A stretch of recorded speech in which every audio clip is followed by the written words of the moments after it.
Bismillahirrahmanirrahim. Assalamualaikum warahmatullahi wabarakatuh. Oke teman-teman, pada kesempatan kali ini saya akan membahas tentang bisnis autopilot. Teman-teman di sini siapa yang udah pernah dengar atau bahkan udah pernah jalanin dari istilah bisnis autopilot ini? Banyak, kadang banyak orang yang ngira bisnis autopilot itu kayak punya mesin uang yang muter-muter sendiri, terus kita duduk manis dan duit itu mengalir. Nah, menurut teman-teman, logikanya memang seperti itu? Beneran kayak gitu? Atau cuma mitos aja? Nah, di sini saya akan bahas terkait mindset dan gimana caranya kita membuat bisnis autopilot itu realistis untuk pemula ya. Oke, jadi yang pertama, analoginya bisnis autopilot itu atau mindsetnya, bisnis autopilot itu bukan nggak ngapa-ngapain. Jadi banyak orang yang salah kaprah. Bisnis autopilot itu bukan berarti kita nggak kerja sama sekali, bukan berarti kita nggak melakukan apa-apa. Justru di awal itu usahanya lebih berat buat membangun sistemnya, untuk membangun strateginya, untuk membangun timnya. Itu supaya bisa berjalan sendiri, itu perjuangannya lebih berat. Nah, jadi dikatakan bisnis autopilot itu bukan berarti kita nggak melakukan apa-apa, tapi justru kita melakukan pekerjaan yang keras di awal sehingga di akhir kita bisa menikmati hasilnya. Kemudian, yang keduanya, kita membangun sistem, bukan cuma sibuk sendiri. Jadi di dalam bisnis itu jangan sampai kita hanya sibuk bekerja sendiri dan jangan sampai bisnis kita itu ketergantungan sama diri kita. Jangan buat bisnis kita itu berdiri di atas kaki kita. Sehingga ketika kita tidak ada, ketika kita misalkan katakanlah sakit atau kita ke luar negeri atau kita tidak ada di bisnis tersebut, bisnis itu tidak berjalan, bisnis itu mati. Maka jangan buat bisnis itu bergantung kepada diri kita. Artinya, kalau misalkan bisnis itu masih bergantung pada diri kita, masih bergantung dengan adanya kita, maka itu belum dikatakan autopilot. Ada perbedaan bisnis autopilot sama bisnis manual. Bisnis manual itu semua keputusan harus kita yang ambil. Kalau nggak bukan kita yang ambil, itu nggak bisa, nggak boleh. Nah itu bisnis manual. Kemudian kalau kita nggak ada, kalau kita misalkan nggak ada di bisnis itu, kita sakit atau apa, bisnisnya macet, nggak jalan. Terus yang ketiganya,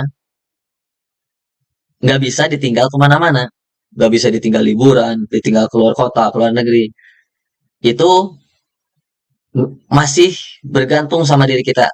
Nah itu masih bisnis manual. Kalau bisnis autopilot itu ada SOP-nya, ada SOP yang jelas, dan juga ada tim dan tools yang handle operasional. Jadi nggak bergantung sama diri kita. Walaupun ada keputusan yang harus diambil, tapi itu bisa diambil oleh selain kita karena ada SOP yang jelas. Kemudian kita sebagai owner, sebagai pebisnis, apa yang kita lakukan? Kita fokus kepada strateginya, bukan kepada teknis-teknis kerjaan hariannya. Jadi fokus kepada strategi-strategi ke depan untuk gimana caranya kita bisa mengembangkan bisnis kita ini. Nah, itu poin yang kedua. Kemudian yang ketiga, delegasi itu wajib, bukan cuma pilihan. Jadi kita harus bisa mendelegasikan tugas-tugas kepada tim kita.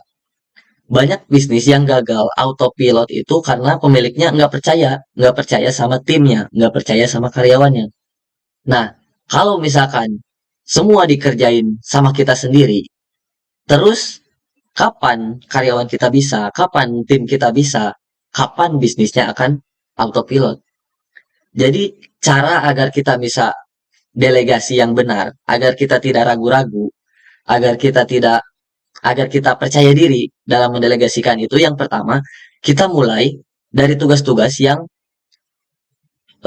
mudah kita delegasikan agar mereka bisa bertahap, bisa berkembang. Mulai dari tugas-tugas yang mudah, kemudian beri tugas yang memakan waktu, tapi bisa diajarkan. Sehingga ketika tim kita atau karyawan kita menyelesaikan tugas-tugas yang memang itu memakan waktu, maka waktu kita akan lebih luang, lebih lapang karena tugas yang memakan waktu itu dikerjakan oleh tim kita. Kemudian buat SOP agar tim kita itu berjalan tanpa harus banyak bertanya sama kita. Buat SOP sehingga mereka bisa membuat keputusan sendiri. Nah, kemudian yang ketiganya kita bisa menggunakan teknologi karena sekarang zamannya sudah berubah, zamannya sudah banyak berkembang. Kita bisa menggunakan AI, chatbot untuk misal customer service atau untuk software akuntansi keuangan. Nah, kemudian selanjutnya yang keempat, bisnis autopilot itu uang kerja buat kita, bukan kita kerja buat uang. Salah satu rahasia bisnis autopilot itu gunakan uang untuk menggantikan kerja keras. Jadi kalau misalkan eh, daripada kita menghandle orderan-orderan manual, kita bisa pakai marketplace atau website otomatis untuk menghandle itu. Terus daripada kita misalkan iklan organik, iklan manual yang itu butuh waktu bertahun-tahun untuk kita membangun bisnis kita, maka kita sekarang gunakan uang kita untuk beriklan untuk membangun bisnis kita, yaitu dengan salah satunya Facebook Ads atau Google Ads. Kemudian kita harus memiliki tim, memiliki karyawan yang bisa menghandle operasional harian, sehingga kita sebagai owner, sebagai pebisnis bisa fokus ke ekspansi bisnis atau strategi-strategi bisnis ke depannya. Nah, jadi kesimpulannya bisnis autopilot itu bukan berarti kita santai, kita gak punya kerjaan, kita bisa berleha-leha, bukan. Tapi bisnis autopilot itu kita membangun sistemnya, kita membangun sistem di awal, kita membangun strategi di awal, supaya gimana caranya bisnis itu bisa kerja tanpa ketergantungan sama diri kita. Nah, itu bisnis autopilot yang bisa saya sampaikan. Mudah-mudahan bermanfaat untuk teman-teman semuanya. Barakallahu fikum.